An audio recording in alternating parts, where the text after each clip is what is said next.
After you have purchased your stand, you have now done your due diligence, you see the stand that you like, you have gone, you have purchased, you've paid how much ever money you want, you have agreed on, you have done the paperwork, and before we go any further, let us talk about paperwork. Let me talk about 3 ways of purchasing lands in Zimbabwe.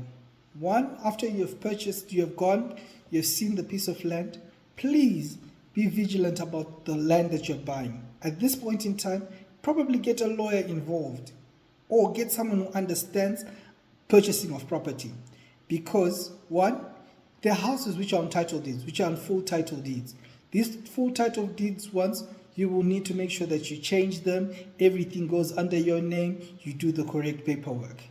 Then there are the ones which you buy from the council. If you've bought your land from the council gives you a council title. That one is when you'll be holding on to that title until they start giving out deeds. Then comes those ones which are shared deeds, and there is quite a lot of other deeds or paperwork that is there. But please make sure that before you buy, you understand what kind of land that you are purchasing, so that you do not run into 1, conmen, and 2, people who will tell you that this and this is the correct thing, and making sure that you yourself, you're put on the safe side. What we also make sure is that do not just pay the money. Please make sure that you have a written contract that writes and states that you are purchasing this land from whoever.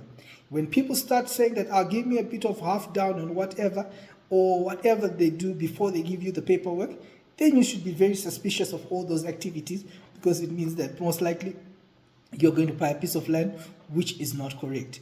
So please make sure that you do your due diligence before you actually even do pay any amount of money for your land.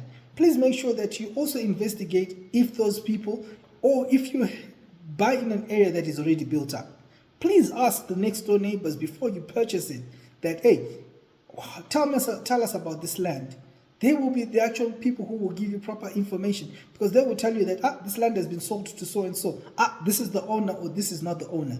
Please make your due diligence before purchasing land, because this is very, very important. Because once you have given money and then you find that land has been sold to you fraudulently, you're going to have nightmares. And especially when you're overseas and the person is telling you that you will purchase fraudulent land. Please also then make sure that when you, especially the people who are outside the country, yes, I do talk to my people who are outside the country, please make sure that when they do that, all the paperwork should be in your name, not in your relative's name, not in anyone's name, but in your name. Because tomorrow you do not want to have any fights or arguments with your relatives about making sure that you did not get your piece of land. So this is very important when it comes to purchasing of your land. After we have done this, we must then make sure that we get all the paperwork that we need correct. After we've got all the paperwork that we need correct, it has been signed off with a lawyer. The signing off fees, there is a fee that you pay the lawyers to draft you the contract. This is very important. And after they've drafted for you, you sign the contracts.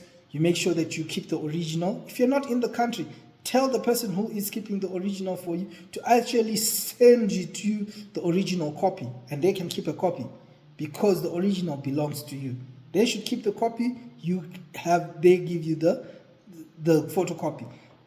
You having the original also make sure that in the event that you yourself want to sell it, you then send back the document when you are ready to sell. But that is a story for another day. Let us go back into what we're then doing.